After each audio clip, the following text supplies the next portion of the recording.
Thank you for being here. So we're going to take a short period of sitting together quietly. Let me change my glasses. We are here tonight to talk about the teachings of the 6 stations of the mind, which can help us to quiet the monkey mind, actually, when we understand it better. So we'll start first by just sitting and finding our way here. So please take your comfortable upright seat.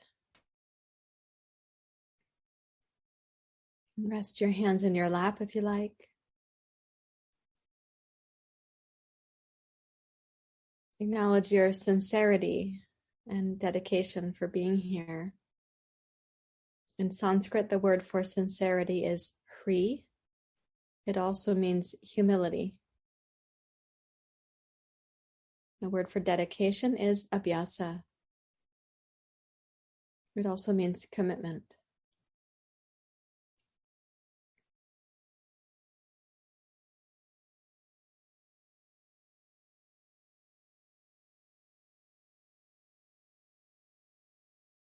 Open up through the crown of your skull and relax your outer body over the support of the inner body, the central channel, the spinal column, the small muscles you have to use to support your posture, but otherwise let the outer body deeply relax.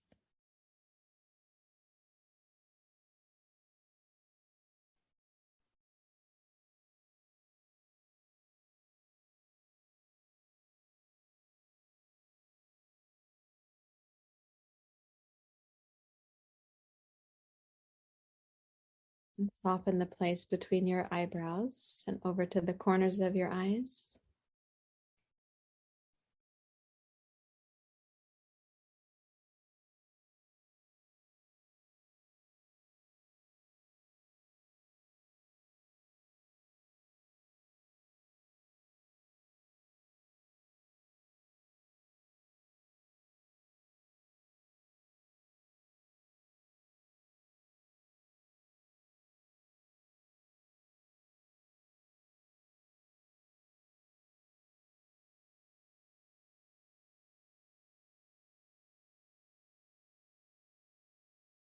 You find yourself arriving in your seat, which includes your physical body, but also that your mind is arriving, taking its seat here. Not only relaxing the eyes, but also relax the hinge of your jaw, the muscle of your tongue, and see how that might contribute to the arriving physically and also mentally.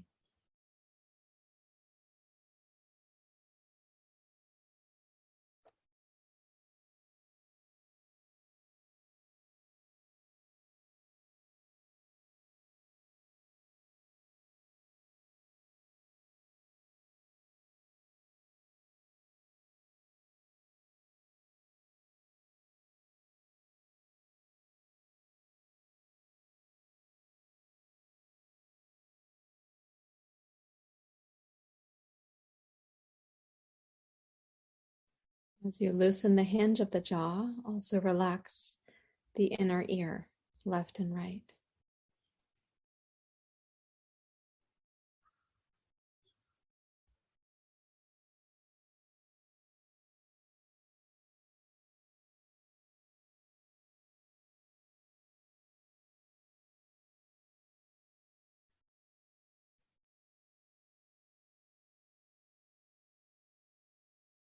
Give a slight lift to the base of your skull, so perhaps the head will feel less heavy on your spine. But that lift will also incline your gaze to be slightly downward and inward.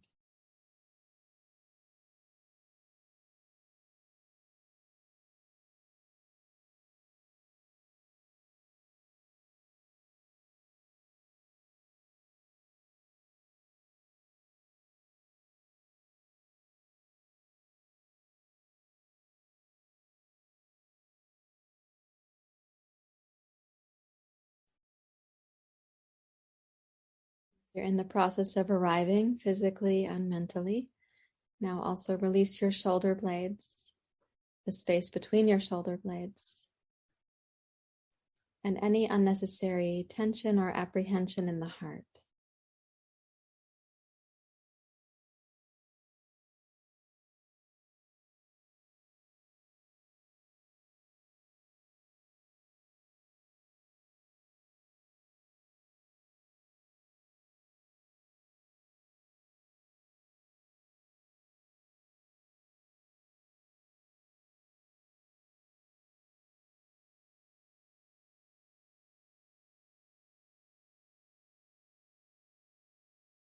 while keeping the inner central channel lifted and upright. Relax at the solar plexus, your stomach, the organs across the mid-torso.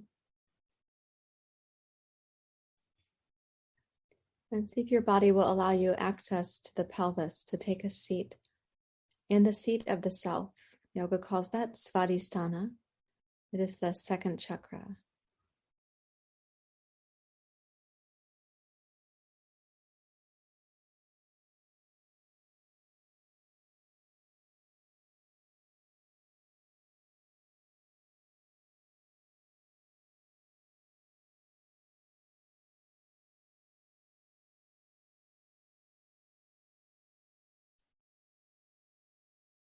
Svadhisthana also means self-study. We study the nature of the self.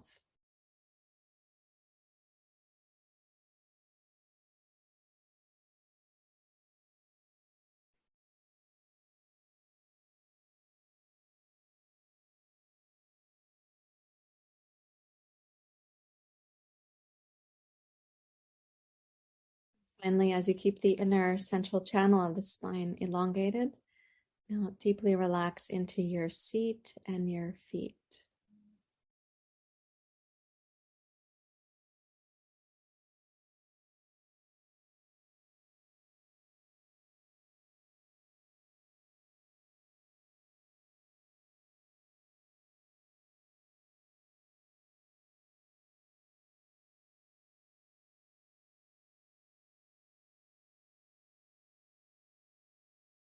And please raise your hands to your heart as you join the palms together in Anjali Mudra.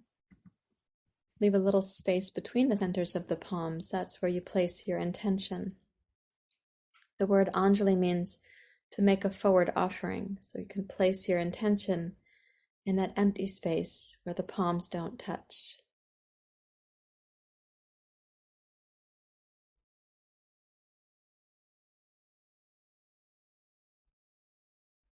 So as we practice Svadhyaya this evening in the Dharma talk, as we practice self-study or self-reflection, may we do so as yoga together in such a way as we are protecting our practice, our integrity, our honesty. We are nourishing our sense of courage or fortitude. We are sometimes vigorous in our svadhyaya, so we can overcome the patterns of forgetfulness or the places where we succumb to the monkey mind and move towards what is considered the light or the possibilities. And as we practice this svadhyaya, may we not find ourselves feeling impatient.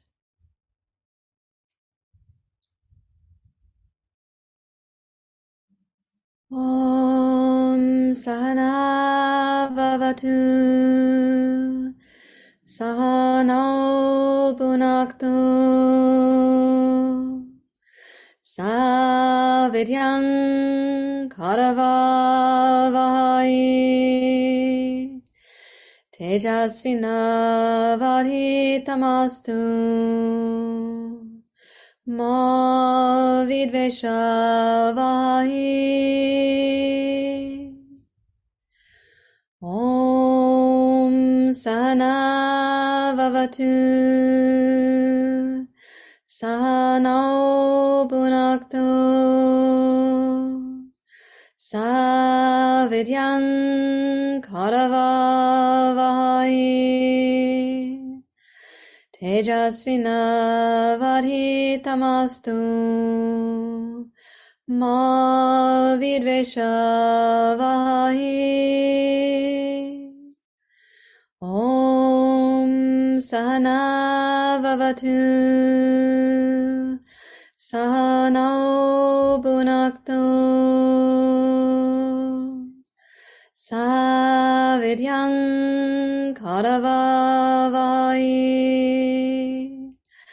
Tejasvina Vadhitamastu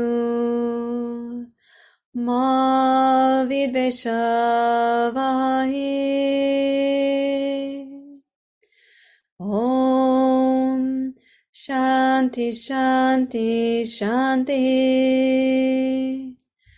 Hari Om Shri Guru Pyo Namaha. Hari Om.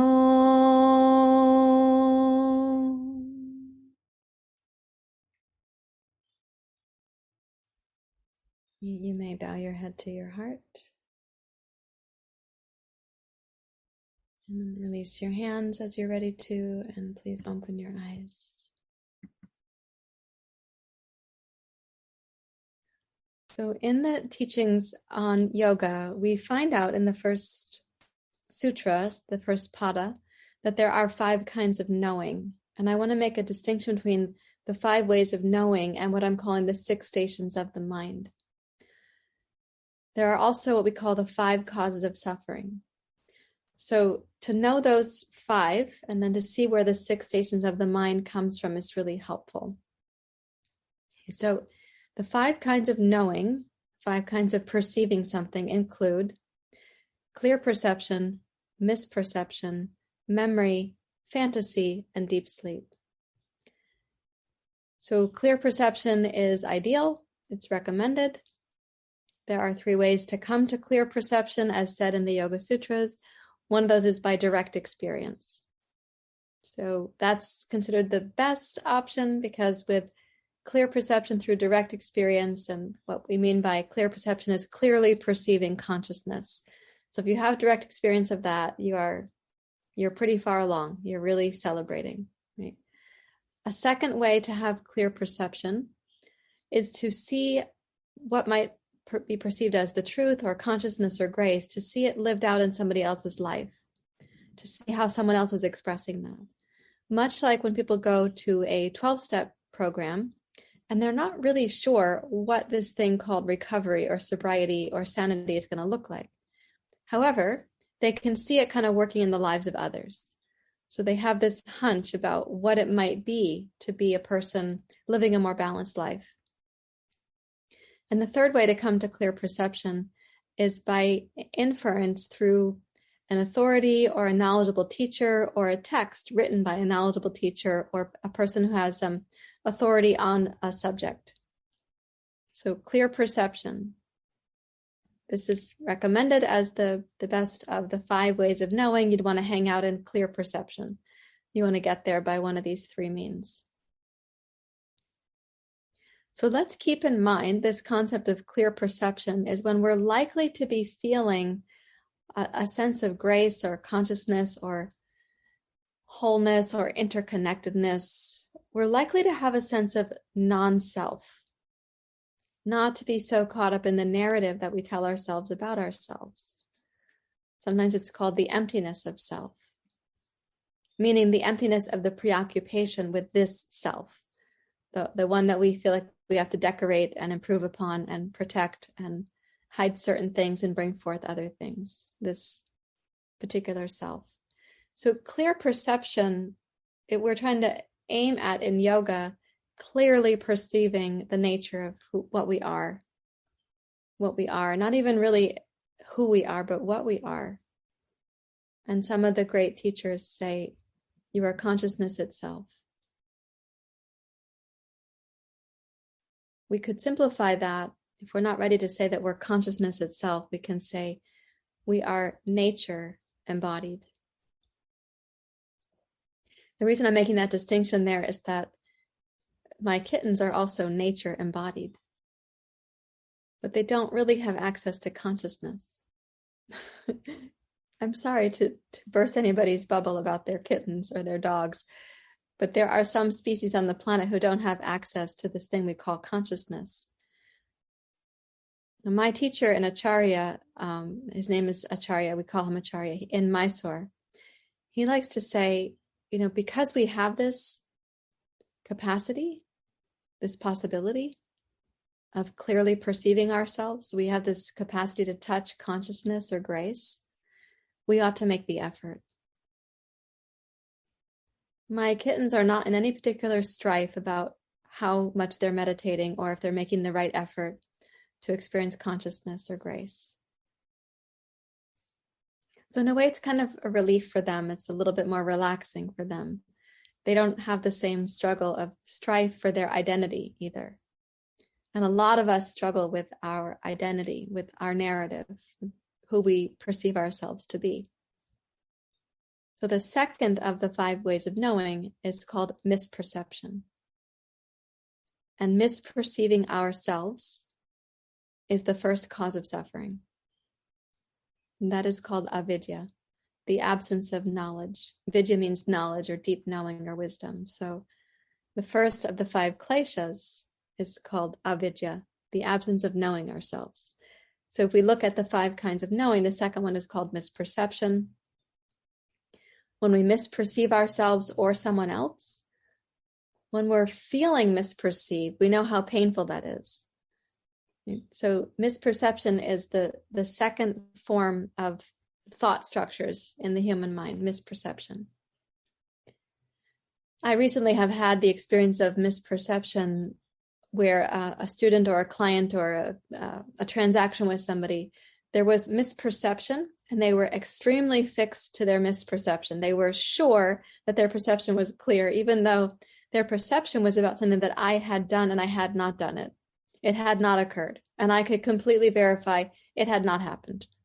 It had not been manifest. It didn't exist. But this person had this misperception and they were very fixed to it and began attributing to me certain character expressions or certain, intentions. So misperception can happen in a blink, and then we can add our attributions to the person we're misperceiving, or we can add more to that misperception and make it really problematic for ourselves and also for others.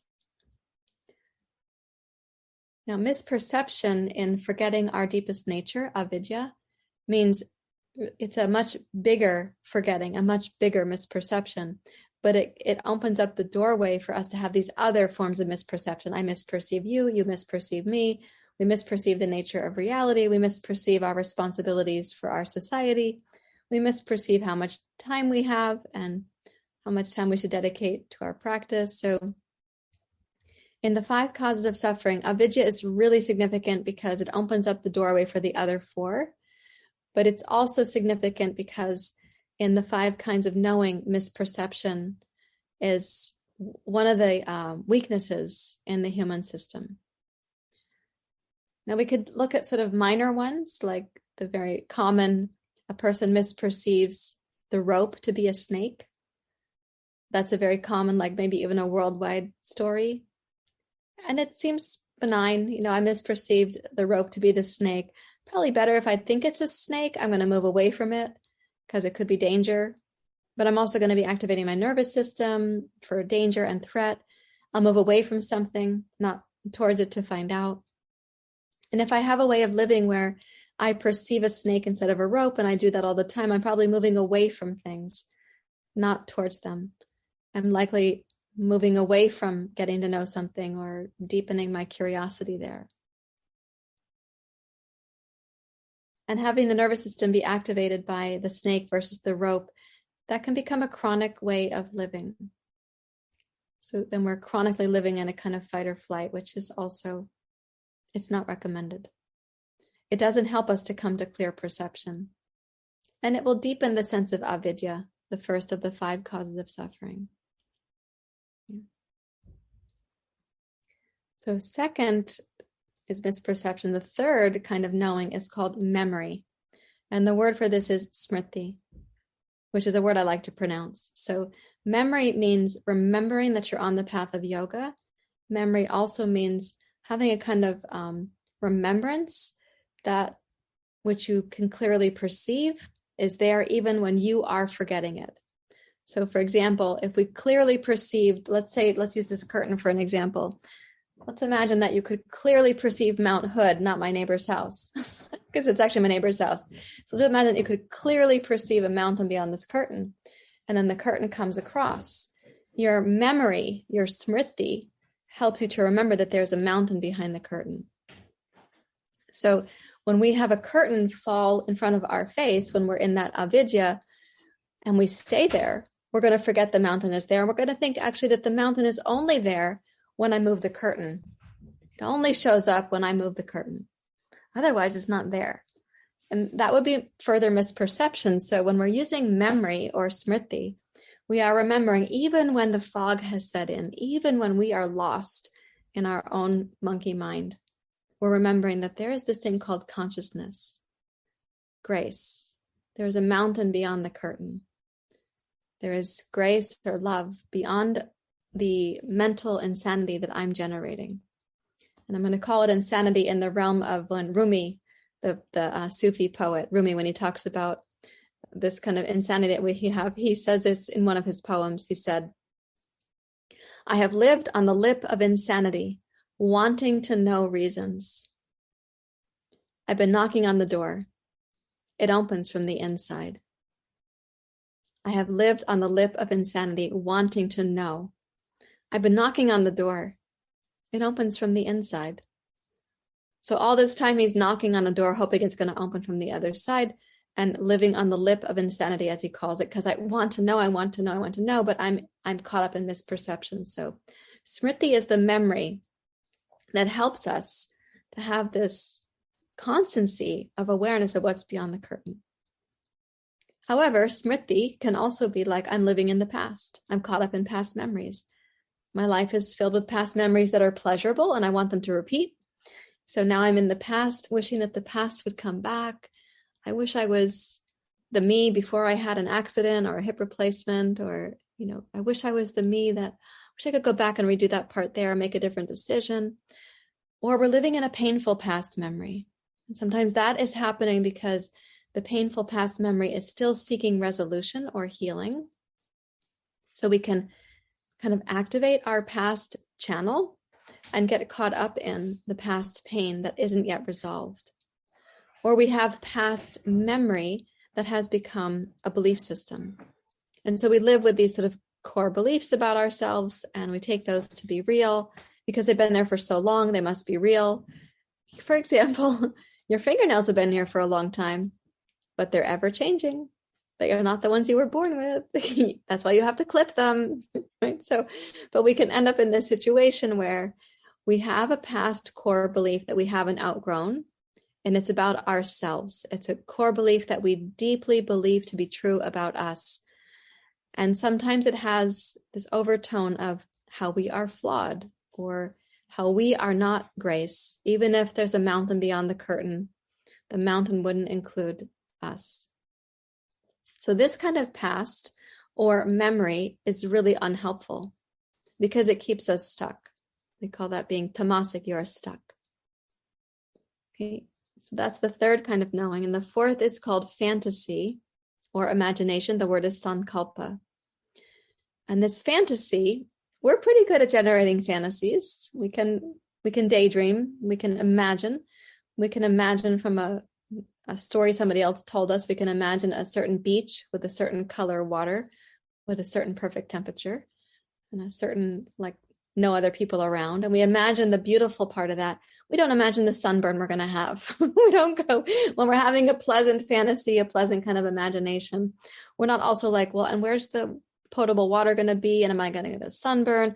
How am I going to get there? Is the sand going to be too hot for my feet? The sort of pleasant fantasizing leads us to want that thing. And that's called craving, desire, wanting. It's one of the 5 causes of suffering. It's called raga, R-A-G-A, raga. But we can also fantasize about things that aren't so wonderful. We can fantasize about what's going to go wrong. We can fantasize that we're going to be stuck in traffic, or we're going to get taxed for this or that, or we can fantasize that painful things are going to be happening, or that people are saying certain things about us, or that people are having one experience over there and they're leaving us out. We can have all these ways of fantasizing where we feel pain. So it's a painful fantasy, a non-pleasant fantasizing versus a pleasant fantasizing. And that can be pretty preoccupying. The non-pleasant, by the way, is called dvesha. That which we don't want to experience, dvesha, is also called in English hatred or intolerance. Very, very strong aversion. Now we can have that aversion in micro doses and actually work with it there before it becomes our biggest aversions. But neither raga nor dvesha, craving nor aversion, are recommended. So in fantasizing and imagining the pleasant or the non-pleasant. We're pulled away from the present moment into pleasant or non-pleasant, pleasant or non-pleasant. And that pendulum swings back and forth. It's called the realm of the hungry ghosts. It is never satiated like this. However, imagination or fantasy could be helpful to us when we can imagine ourselves becoming a more calm person or a more stable person, or we could imagine ourselves forgetting the mountain beyond the curtain less often. Or we could imagine ourselves becoming a more stable or grounded or equanimous person. We can imagine ourselves awakening for our meditation in the morning. One of you imagined getting up in the morning in India to be here for this Dharma time. So I'm going to say, good morning. Good morning. And so the process of imagining is a little bit, it's close to setting an intention, which is why sometimes the word sankalpa is used as the word intention. But its root translation in the 5 kinds of knowing is imagination or fantasy. Imagination is also helpful when we want to imagine a solution to a problem. A lot of our inventions came from imagination. So we're not saying that these are unhelpful ways of knowing, but if we imagine in the distorted sense and it pulls us away from consciousness or grace, yoga is basically saying this imagination is not helpful in this kind of pursuit. Okay. And now the next kind of knowing is called deep sleep or nidra. And it's associated with either a deeply tranquil state where the body is so relaxed, feels like you're sleeping, but your mind is present, you're touching consciousness, but the body's really relaxed. And this kind of tranquil abiding in the nidra is actually sought after, which is why we have yoga programs called Yoga Nidra, trying to experience that nidra. But in the 5 kinds of knowing, this nidra means that I've gone to sleep. I am deeply asleep. I'm in that shrouded place. I'm in ignorance, called tamas. I'm in the darkness. I've gone to sleep about my nature. In fact, I've gone to sleep about the opportunities to discover my nature. Maybe I'm even dismissing those opportunities, which would be very sad from my teacher in Mysore again, where he says, we have this possibility. We ought to pursue it. We ought to pursue it. It's like a responsibility that we would pursue it. So those are the 5 kinds of knowing. Let's hold those over here on this side. And then I've mentioned already, so this will be quicker to go through, the 5 causes of suffering. Start with avidya, forgetting our basic nature and having that forgotten by others. And that forgetting can start at a very, very young age. So we're kind of vulnerable to that. We are raw to that misperception or that forgetting from a very early age. And we have to find a way to sort that out inside. So what can happen is when we have that forgetting at a very early age, we start identifying ourselves as, let's say, problematic, or identifying ourselves as not good enough, or as needing to be repaired or fixed. We are sensing ourselves to be something broken, something that has to be improved upon, a kind of constant self-improvement project. Because that forgetting, the avidya, it sends an alarm through our system.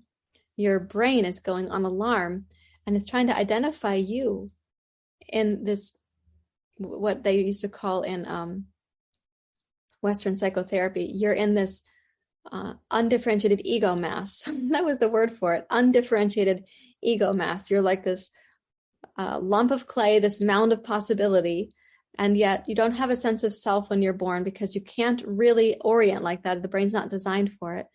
So you're vulnerable to the perceptions of others and to being forgotten by others. And then your clay on this wheel of life is trying to organize itself. Like, what am I going to do with this painful misperception that I can't even cognitively know it's happening? What I'm going to do is I'm going to identify myself with what others are telling me I am. I'm going to identify with what others have told me I am. And then I'm going to feel this thing we call Asmita, which means the individual self that has to be protected or preserved or decorated or sort of watched over so that you don't cause something more painful to happen, like avidya happening again. So we start to have this asmita. Its meaning in English is ego or separateness, but we feel we have to defend it. We have to guard it. We have to make sure certain parts of this thing that we've identified as us don't get found out by the wrong people. You know, the sort of things we want to compartmentalize or keep in the background so nobody knows about our anxieties or our fears or our judgments or our thoughts, our addictions and such. Meanwhile, other people also have their compartments. They don't want you to know about them. So in a way, we're all doing that when we have this asmita, the sense of ego. And so as that's occurring, we start identifying with our narrative, which makes us much smaller. Asmita means ego or separateness. It's also your smaller self, tiny s self. And that can be very anxiety producing because you're disconnected from the source and we're disconnected from others. We have certain others that we might trust, we feel good about, we resonate with them. And then we have 7 billion others on the planet that we don't yet know and we don't trust and we're not so sure how to interact with. But the other reason it can feel very scary is that we don't get to know the self, capital S, because this small self, tiny s, is an ever-changing phenomenon. It's requiring us to stay ever fresh, and we're applying a narrative that's kind of fixed to it.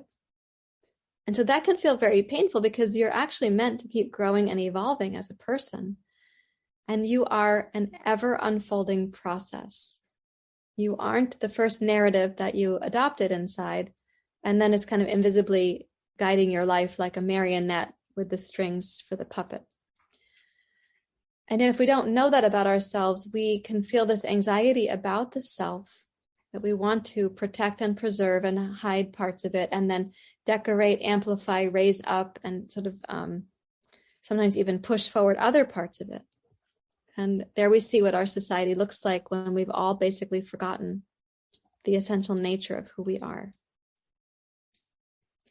So what happens next from that particular place, from Asmita, is we get raga and dvesha, which I mentioned before. Now this small self that feels separate is going to be a lot easier to swing about on this pendulum between what we want, raga, and what we don't want, dvesha. We're going to be back and forth in angst about that. And it can seem like life is just a series of trying to get what you want and a series of events trying to not get what you don't want. So going after carrots, as my friend and colleague Rick Hansen would say, going for the carrots and avoiding the sticks. You don't want to get hit by a stick, you want to eat a carrot. This is his analogy, carrots and sticks. Not mine, I'm borrowing it from him. I like to say we want to eat the sweets and not become that which is eaten. Right? Even so much we don't like mosquitoes to eat us. I mean, we don't want to be eaten by a tiger or a shark or some, predator. And we do want to eat the sweets. So we want to eat certain things. We don't want to be eaten by other certain things. So raga and dvesha, it can seem that life is all about managing what we want and managing what we don't want. And then there's the third aspect to that, which is the fifth cause of suffering, and it's called fear. Fear of not going on being. Fear of annihilation. Fear of never getting this all worked out. Fear of being on the treadmill of this in your mind forever and never getting it worked out. But really, fear is deeper than that. The fear of having your small self, tiny s, that which you judge and feel anxious about, having that be exposed, having that get revealed to somebody else without your permission. So fear of exposure. Fear of being seen as the prey. Fear of exposure. Fear of being judged. Fear of annihilation, essentially. So that's what the word is, abhinivesha in Sanskrit. Abhinivesha means that kind of fear. So you have these 5 kinds of suffering, 5 kleshas they're called, 5 causes of suffering, and 5 ways of knowing, 5 ways of perceiving.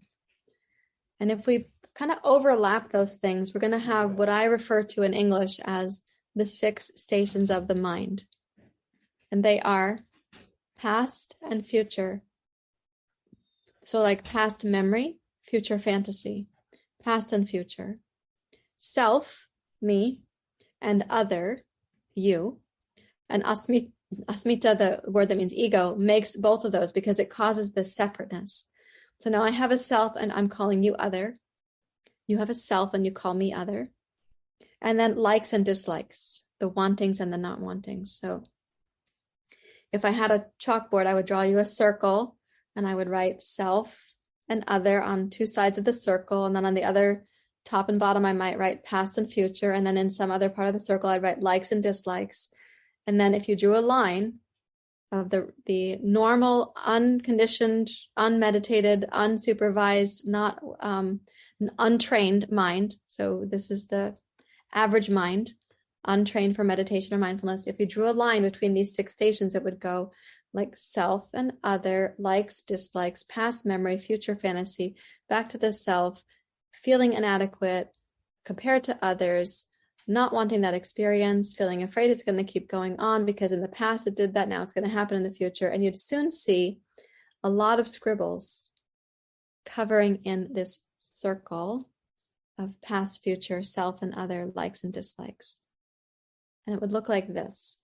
If you took your fingers and you wove them together and put that right up against your face, you would just keep seeing the matrix of self and other, past and future, likes and dislikes. And it would be very hard to see the mountain beyond the curtain from there. So these 6 stations of the mind, they have both a what we call problematic form, and then they have a non-problematic form, a helpful form. But just knowing that the 6 stations are there is the first place to start. Right? So let me pause and see what reflections or questions you have. You can put them in the chat, or you're welcome to also unmute and ask me. I'm watching some of you are taking notes, some of you are nodding, so some things coming through. Let's go to Edward. Thank you.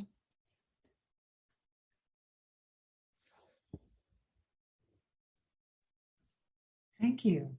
Thank you for your wonderful talk, as usual. 3 questions have arisen during your talk, if I may. First question is there a root reason why we forget in the first place? In other words, why do we go from vidya to avidya in the first place? Is there a root reason why? Yeah, I speak as a Westerner about this particular thing, but I'll also say what I've heard from my Eastern and Indian teachers. As a Westerner, I would say it's because of cultural conditioning and so much history of cultural conditioning. So we're born not in avidya. We're born with vidya as a possibility. Like without even concerning ourselves with it, we already have a sense of this immersive, non-differentiated presence. We're just born as that. We don't have consciousness or cognition for it, but we're born as that. So the transition from that vidya to avidya is when other people forget that about us. That's the most painful thing, when you feel forgotten as like your innocence or your earnestness or your creativity or your spontaneity, or just the innocence of who you are is being scolded or criticized or dismissed or neglected or overridden or too controlled, or not enough support or input, not enough reflection, too much broken reflections. And so that is where we begin with the avidya. We aren't seen clearly by people who weren't seen clearly, by people who couldn't see clearly. Societal conditioning in our civilization is just really huge. So that's speaking as a Westerner.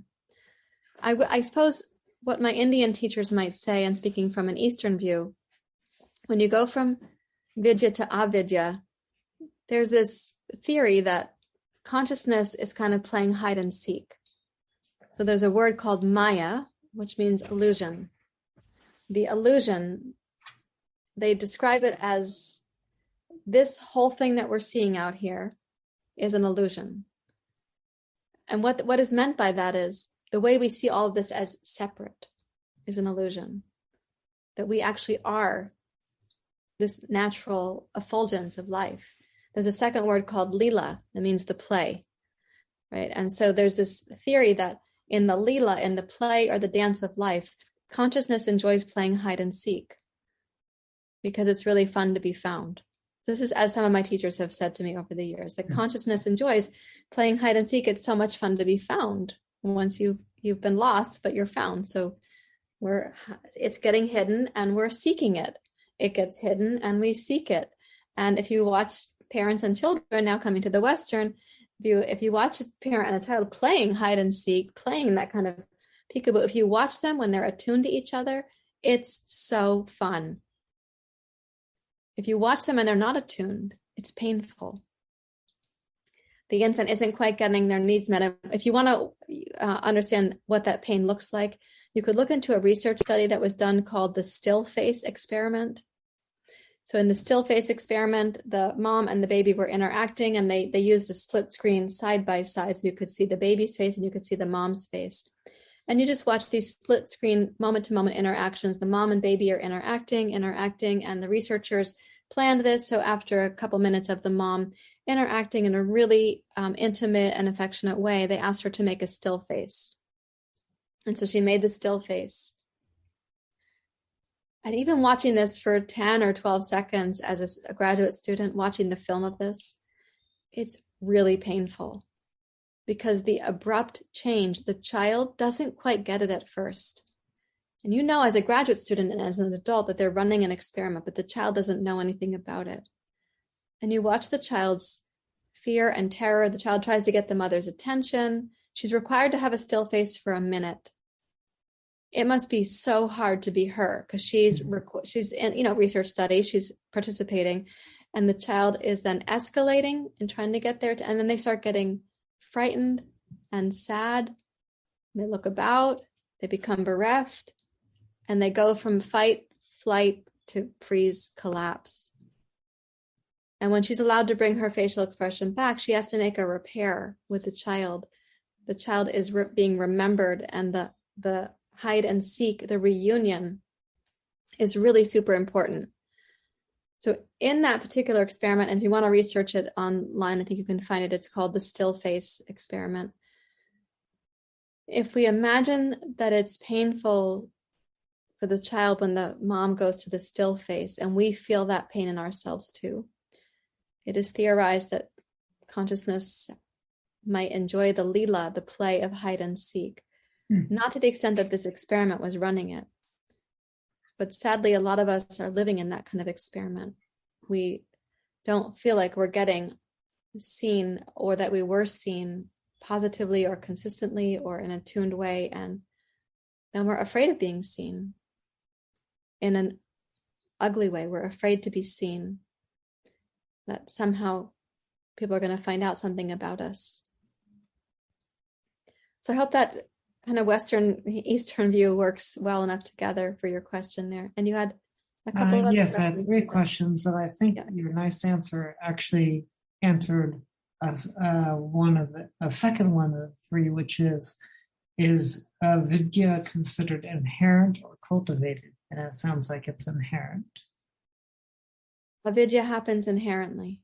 No, vidya. Vidya is inherent. Yes, vidya is with us.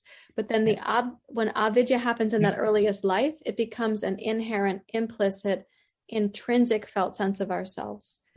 It is kind of an overlay on top of vidya. So it's covering it over like the curtain and the mountain. So it feels to us like it's true, avidya, and that we should do things like study hard in school and get the right job and perform well here and get the right mate and have the right help. We should do things to prevent the pain of avidya. And lastly, should vidya be our primary compass point for the practice and teaching of yoga? Yes. Yeah, the wisdom of knowing our deepest nature. Yeah. Thank you. Thanks for your questions. What other questions are stirring for anybody? Jackie? Well, I'm just. Can you guys hear her okay? Can you guys hear me? I'm sorry. I Not don't have just great yet. signal. I can hear you better now, whatever you have done there. Okay. I kind of struggling with my son right now a little bit, and kind of where he's at.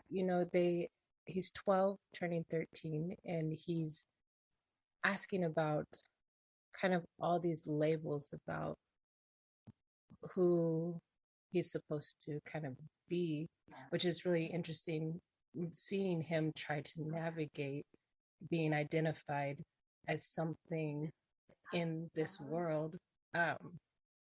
So because there's a lot of talk of she, her, and him, and they, and then they, and then what, sexuality are you, and what it like everyone wants to know what you are, which for him navigating it, I see him kind of struggling with how he fits in, and not wanting to kind of take on any labels. So I just see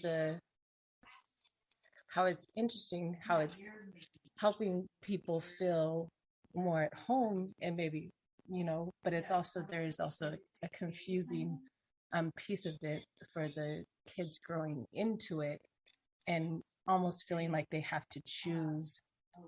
And so I'm struggling a little bit on how to talk with him, because I don't want him to lose the sense of he's just him. He's, me, I'm me.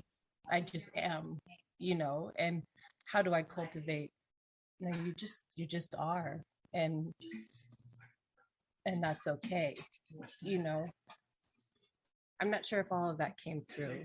Yeah, I think I'm getting it. And I really appreciate the nuance of what you're bringing up, because in the desire to support our youth and our culture to be non-binary and have various pronouns and permission to be gender fluid and pronoun fluid and all of this, I don't have somebody in my life who's the age of your son right now that I'm talking to about this.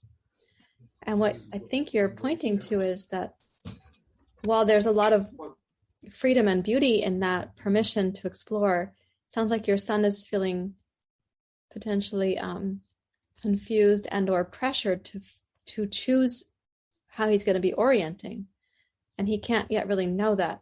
Am I getting that okay? Yeah, yes, and he still goes back to, I'm just Malik, or I'm me, and I don't understand. And so I'm trying to find ways to have him be open to other people, knowing that for themselves, but him still being in a space of maybe not ever wanting to label himself, or or do that, or and just be him. Yeah. So he's at this interesting age as well, because 12 in yoga psychology, we would say he's near to the third chakra. He's been in the third chakra realm for a couple of years. And this is where the internal sense of self-will or agency, the inner ability to act on your own behalf, starts to emerge at the third chakra. And so there is a potential susceptibility here at the third chakra to want to know our identity and then to form it so we can know it going forward from there. But we can end up overly forming this identity, and that can be both non-beneficial and disadvantageous, because if I overform my identity as a person who is, let's say, I'm always the last one chosen for the sports team, or I never get good grades, or I'm kind of clumsy physically because I didn't yet develop, or I feel certain deficits in myself, and I form my sense of self based on that right there. That can go with me for my life. It can stay with us in a really unhelpful way. Alternatively to that, let's say I develop a sense of self that is really competent, really dedicated. I do my homework at midnight and 2 a.m. because I know I've got to get a good grade. I feel pressured to do this thing. So I'm forming a self that has to be highly productive or a high achiever. So those have to do more with our identity in our consumer society. Like, am I a loser or am I a winner? Right? And now we have also this nuance about our sexuality and our sensuality in our civilization. That's what you're bringing up in addition to that. So let's take that third chakra example of, in a consumeristic society, am I going to be the one who's like down and losing and kind of never getting ahead? Or am I going to be the one who's like super competent and trying to get ahead? That's also binary, how people feel about themselves there. It lacks nuance. So at the third chakra, when we're reaching for our identity, we're often reaching for it at that age. And we feel like we have to choose, like the question, who do you want to be when you grow up? Well, I want to be a veterinarian. That's what I chose, by the way. But that's not what the tests that we took in school showed, that I was going to be a qualified veterinarian. It was not going to work out for me. When I learned that vets have to also help pets to die, I was like, out. I don't want to do it anymore. That wasn't my love anymore. But these pressures, Jackie, that we have, now we're adding this one about you have to have your sexual orientation also sorted out. And it's, again, trying to break the binary, but it's making another kind of tension that you're bringing to the surface here, in that he may not feel ready to choose. He's only partway through even hormones coming through. So being as if he had to define himself right now, and that at the third chakra, what gets defined can become confined. What we're defining ourselves as can become our confining experience of ourselves. So this is so delicate, what you're bringing up. And I know I've spoken for a long time around the circle of your question, but I wanted to give other examples where we can see how much it has bound us to be confined by our sense of who we were in our third chakra development. So let me pause and see what I'm stirring for you, Jackie, or for others, and then we'll take the next step in the conversation. Yeah, I look at what I've shed these last 3 years. And so there's a part of me that wants to protect a little bit of him,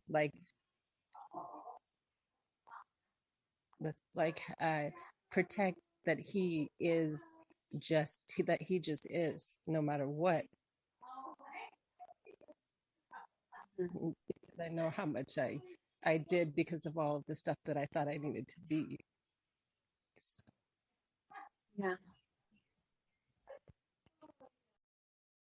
So if I had a recommendation, I'm not the parent of a 12-year-old right now. I have been a stepmom, but my stepsons are grown. So a recommendation from yoga that I would suggest is to keep reminding him that he can't be limited to any one definition of who he is, nor will he be limited by any particular act that we have done in our life. We are, as people say, we are more than the sum total of our parts, and our totality cannot be defined by our sexuality or our livelihood or our income. Our totality cannot be defined by our manners or our education level. The totality of who we are can't be defined by the countries that we visited or the adventures that we've had or the postcards or the bumper stickers on our car. The totality, that word I'm using, you can use a word that would be suitable to him, but that expanse or presence that we are cannot be confined. So on the one hand, Jackie, reminding him of that he never has to be limited by these ideas. On the other hand, he's in the third chakra zone, and it might be helpful to just talk with him about how people identify so that they can feel safer or feel like they belong, or how they identify so they can feel that they're like somebody else who seems to be more stable or more well-liked than they are. Like really looking at the inclination to define ourselves so we feel safer, more acceptable, and be really careful that defining is something that ends up being confining.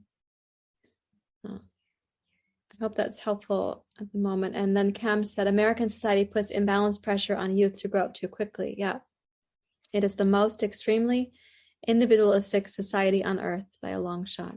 Yeah, there's so much pressure and so little tribal living here, where kids could play with different ages of kids and in a more tribal setting, have also elders and different moms, more than one mom, lots of moms, and care for younger children as well. So they'd be stretching out their tendrils of who they sense them to be more in who the tribe is, right? More connected in that way. But also they would sense themselves as having a life spectrum, and that we don't get shunned by one action or compartmentalized by one identification. One reason that gangs work so well here in the US, for example, is that kids felt like they belonged to something that was their gang affiliation. This is who I am. And it was in the absence of having an internal identity or an internal mentor that could have role modeled for them. So that became another place of great conflict and like we could say again, binary, oppositional. The gang wars are just such a strong reflection. That lack of knowing ourselves, having to identify and having to prove your identity in that case in acts of violence, became very distorted expression. How's this going for you, Jackie? It makes me feel more at ease. I guess, and it gives me some more language around how I can speak to him about it. Because I want him to really continue to grow that internal compass, to be able to navigate whatever he needs to, in this life. So thank you. Yeah, there's a phrase that comes from His Holiness the Dalai Lama that I'm reminded of right now. And the phrase is, just like me, they too want to be happy. Excuse me. So the phrase could be, just like me, they too want to be happy. Just like me, they too don't want to be judged. Just like me, they too want to feel safe or secure. Just like me, they want to feel successful or grounded. So a kind of the just like me phrase helps us to keep seeing the humanity in the other. And I think it could be helpful for kiddos to sense like, just like me, these other kids are also nervous about the test. Just like me, they might be struggling with their identity, but they don't know how to let the struggle live out. So they decide, or they define, or they identify with. But just like me, everyone is fragile. Just like me, we're all vulnerable. Just like me, we all want to be happy. Just like me, none of us wants to be in pain. This is as from His Holiness the Dalai Lama when I was last in Bodh Gaya, which was 2017. Yeah. Thank you, Jackie. How about another question from anybody else at the moment?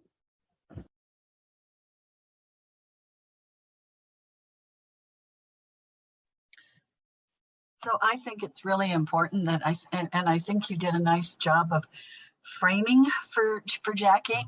And I don't know that I'd want to be a parent in this day and age now with so much negativity towards children who come out at age 9 or 10.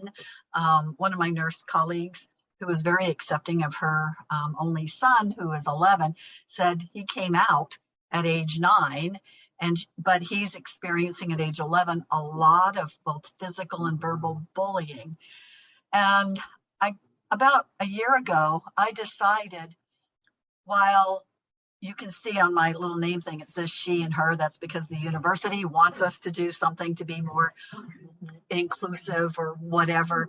I don't identify as female. I identify as being a human being. Mm-hmm. Because if you had to list, what does it mean to be a female? Well, at age 70, I've never had a hot flash.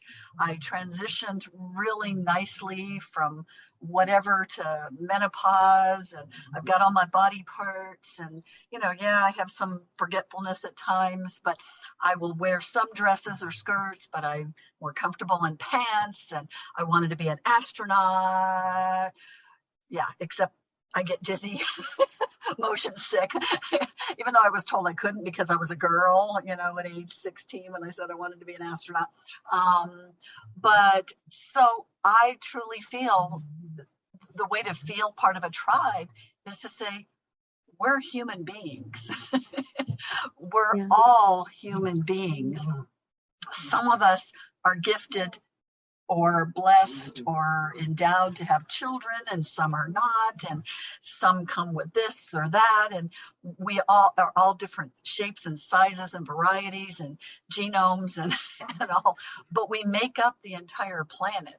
But as a child or as an adolescent or pre-adolescent, there is so much pressure, because just reading what was going on in Texas, and all the bans in Florida and Texas, and the children who no longer have safe spaces, and teachers being fired because they're putting up little rainbow signs that their classroom is a safe space, but they also happen to identify with the rainbow culture. They're being fired, and we're allowing that. We're saying, and children are hearing from their parents that if somebody is gay or lesbian or whatever, that they're going to go to hell. Or, I mean, what are we doing to our children? So, Jackie, it is so important to keep asking, what can you do? And to keep being open and listening to the child, your child, and being a safe place for your child to be able to talk to you. So I just feel that that's very, very important. Thank you, Denise. Yeah, it reminds me of when different leaders on the planet at different times have been asked a question, like, are you this or are you that? And they'll say, I'm neither this nor that. I'm a human being. I think of people like Desmond Tutu and Nelson Mandela, and Thich Nhat Hanh comes to mind, and His Holiness the Dalai Lama, Aung San Suu Kyi, some of these people with so much presence on the planet who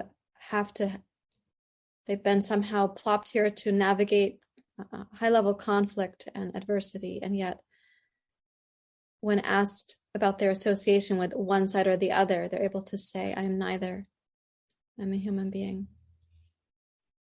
Thich Nhat Hanh's famous poem called Please Call Me by My True Names. And he would say, I am both the pirate and I am the young girl on the pirate ship who tosses herself into the ocean because the sea pirate raped her. And I am the pirate who's incapable of seeing what my actions are doing. So he has had a beautiful perspective in this way. So, Edward? Bridge 13 is a local educational resource for the LGBTQ community. Thank you. Bridge 13. Yes. Yeah, so in the 6 stations of the mind, by the time we come to realize that we have these, so we're actively able to reflect on ourselves. So that's also, sorry to say about your cats and dogs, but they can't really practice self-reflection. They aren't reflecting on it.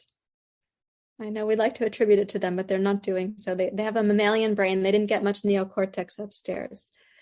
By the time we can reflect on ourselves, the self can reflect about the nature of the self. The small s self can reflect about the nature of the capital S self.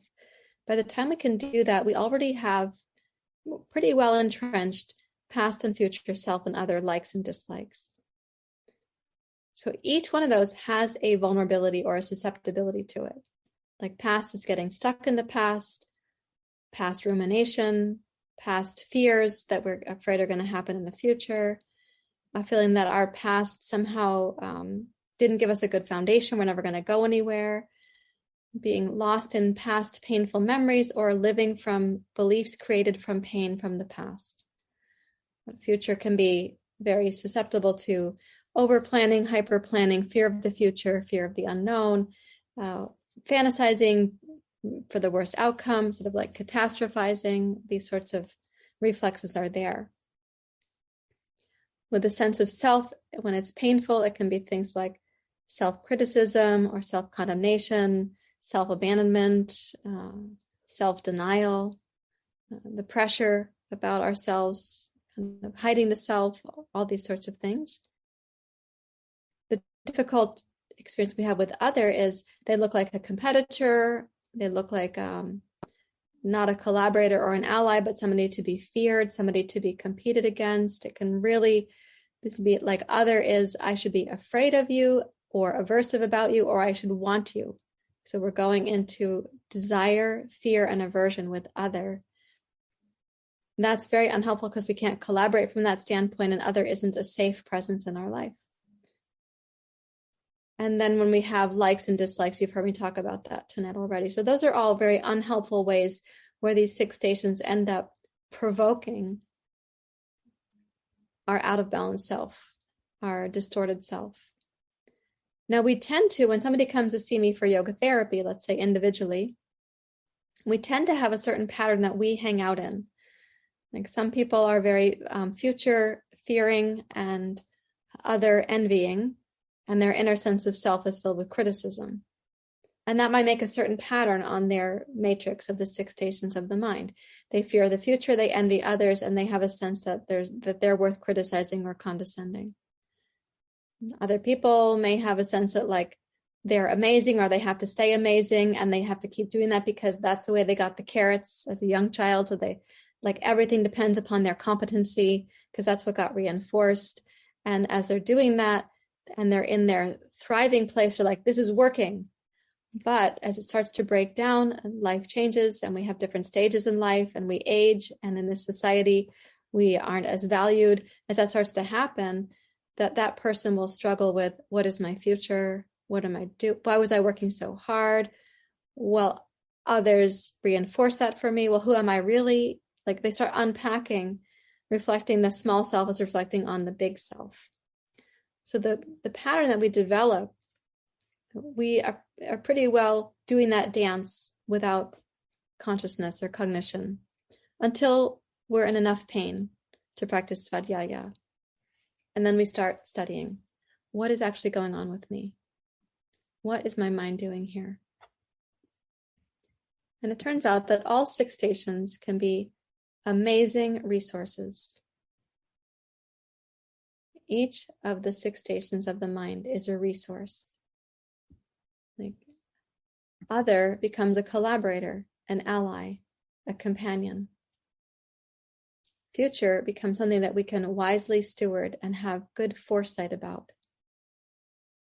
From a grounded place, can I have some foresight about the future? We talk about this in the climate situation here in this community. Can I have some foresight that helps me to be wisely preparing, wisely stewarding what the future might bring, but not filled with angst, filled with presence?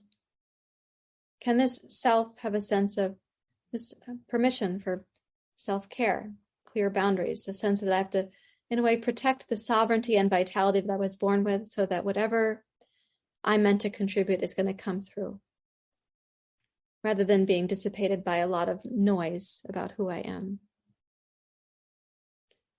Our likes and dislikes can become very powerful, positive influences as well. For under the realm of liking, we have like incredible focus. We want something, we put our energy to it, we reach to that potential. They say in the Bhagavad Gita, you are your deepest driving desire. Therefore, be careful what you're desiring, because if it's a Twinkie, that's a pretty short-lived happiness. But the sense that desire, it can be harnessed for focus and purpose and commitment. And aversion, the things that we don't like, can be understood as like places where you have discernment, clear boundaries, feeling like there is a sort of ethical and a non-ethical, and you want to know what those things are, right? So each of the 6 stations can have this beauty within it. When our minds are quieting down, we naturally can come into cultivating those beneficial aspects of the 6 stations of the mind. And when we're cultivating that, it's like our life is coming into balance. It turns out that a more balanced life, the mind meditates more easily. You're not lost in the jungle of the 6 stations of the mind. You're not lost in the turbulence of the narratives.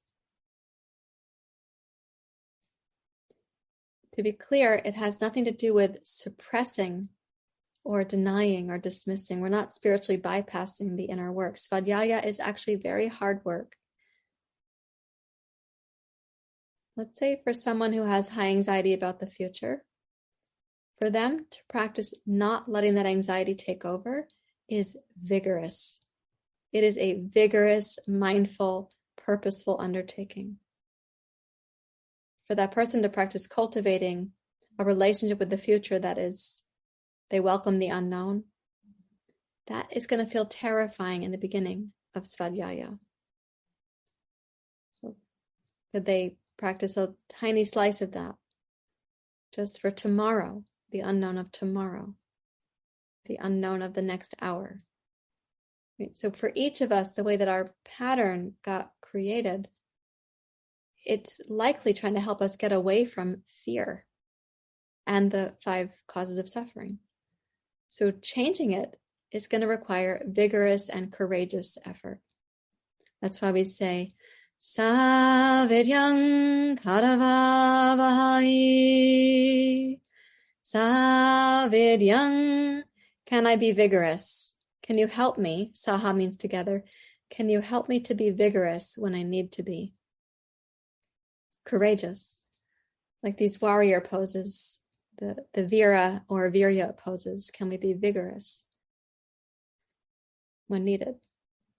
And vigorous doesn't mean like a machete in the jungle of the mind. It means a dedications, mindfulness, mindfully being present, believing that there's a mountain beyond the curtain and not believing the untruths that your mind is tossing in like,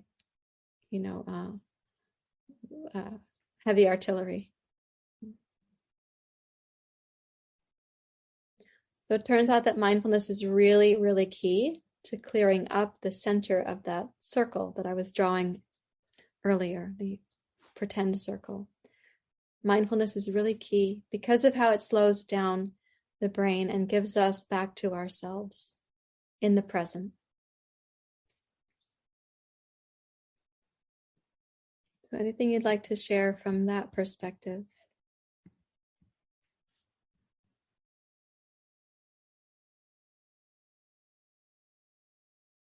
There is a painful thing that can happen when someone is first becoming more mindful.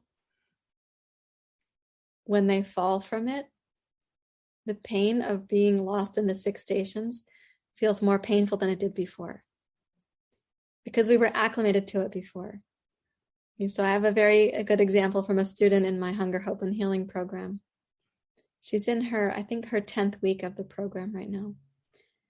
And so she's been doing really well, hydrating, exercising, having a healthy sleep hygiene at night, wanting to incorporate more mindfulness, more yoga. She had said several weeks ago that she buys a lot of healthy food and puts it in the fridge and it rots in there. Like pineapples, oranges, the healthy greens, but she doesn't eat them. She eats other things instead, even though she's been buying the healthy foods, the fruits and vegetables. And then she started actually being able to eat healthier, like the foods were there. She changed her relationship to it, eating less junk, eating more clean, as she would say. Feeling so good in her body. She went on one day, it was a Saturday, she went for 2 walks and a bike ride. And went to bed early that night. You can imagine she's feeling so much better. So the next day she went to brunch at a restaurant with a friend. And what she chose from the menu, she chose from history. from past experiences of restaurants.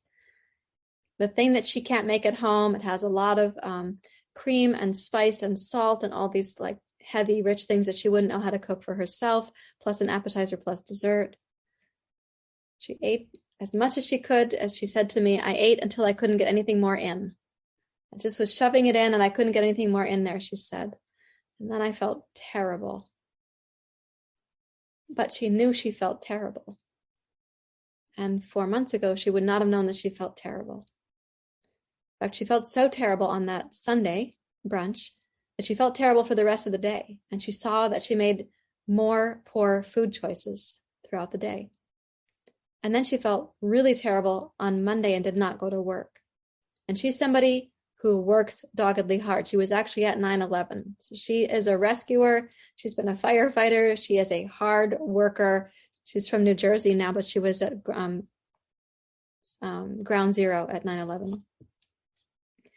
So she didn't go to work on Monday and she felt really sick in her body from what she had eaten on Sunday. So what the parallel is there is that you can start feeling like so much better in your life from mindfulness practice. And you may be then required to touch the pain that you didn't even know you were living in. As you start to clear out your mind and the center of the 6 stations gets more spacious, you may actually start feeling the pain of the crowded mind or the habitual mind or the conditioned mind.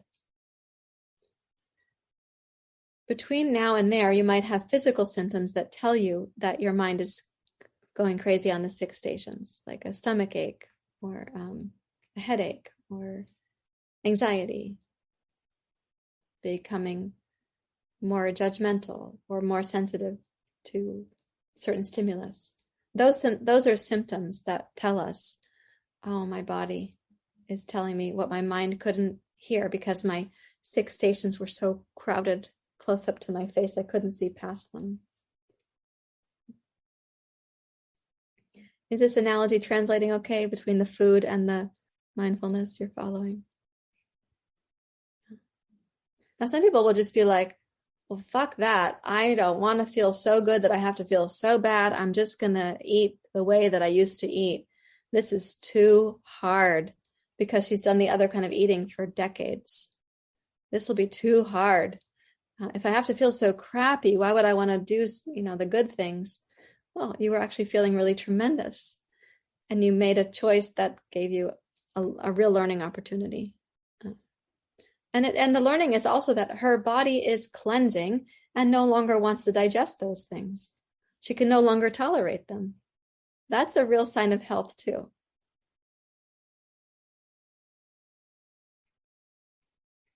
Okay, any last comments from California, Oregon, Washington, Alaska, or India? Any last comments for the time being?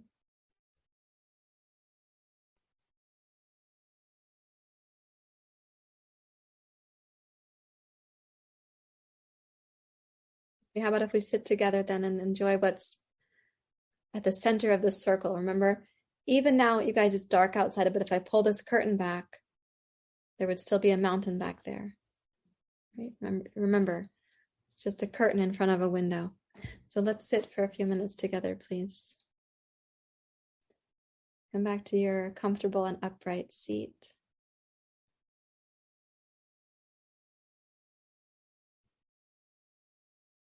And do your best to deeply relax right here, right now.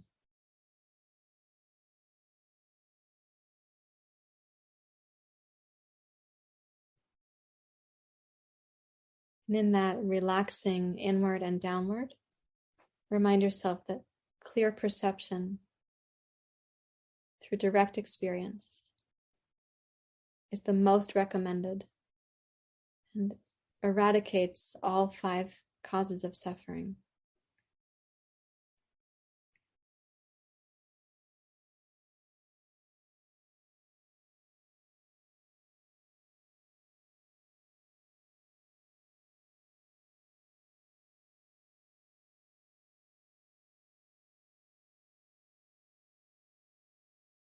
So deeply relax your mind and your body.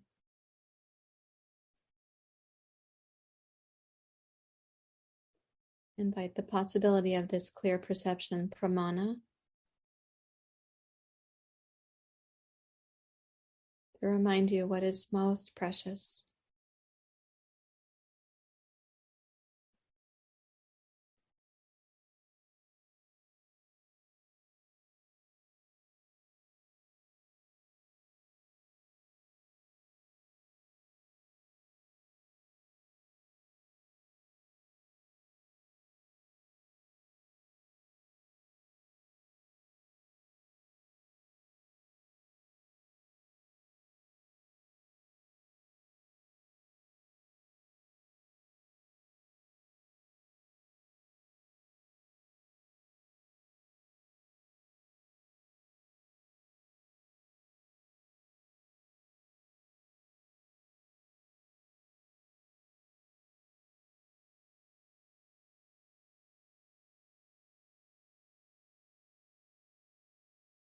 Rest in this inner understanding, clear perception,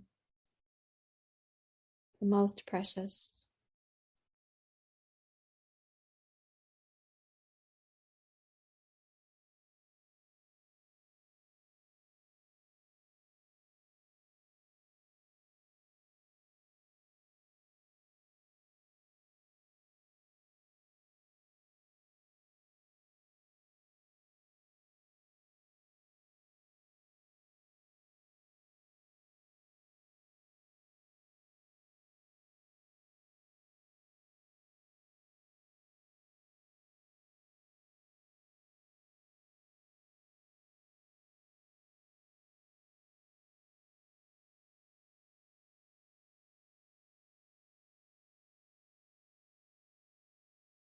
You rest in this auspicious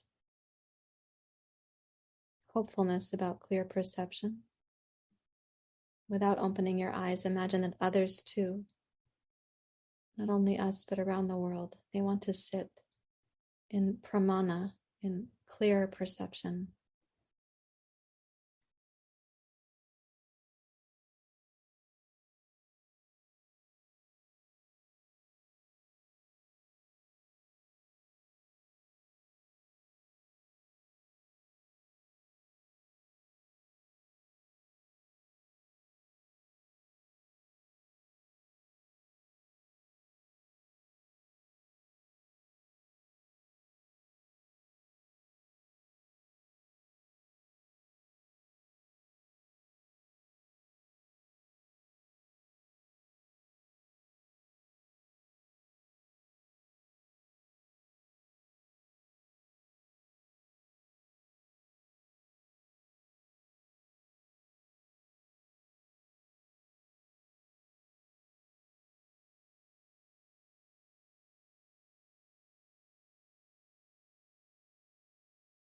Raise your hands to your heart.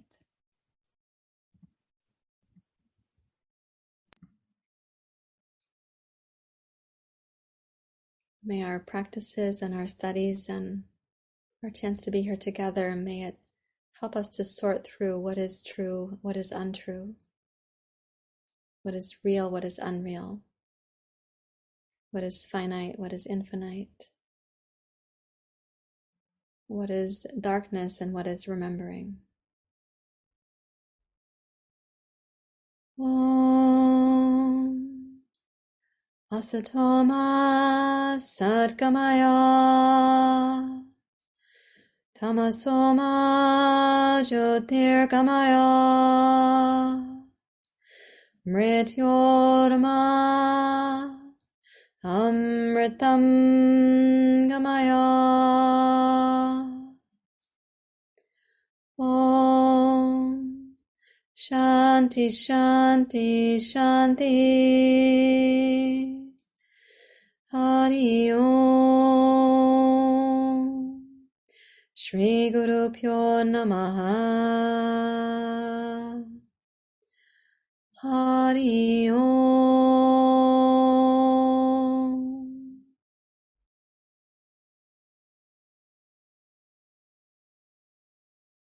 Thank you very much, everyone. Namaste. Thank you so much for being here this evening. May the curtain remain open. I'll see you for practice tomorrow. Good night in the US and good morning in India. Have a beautiful day.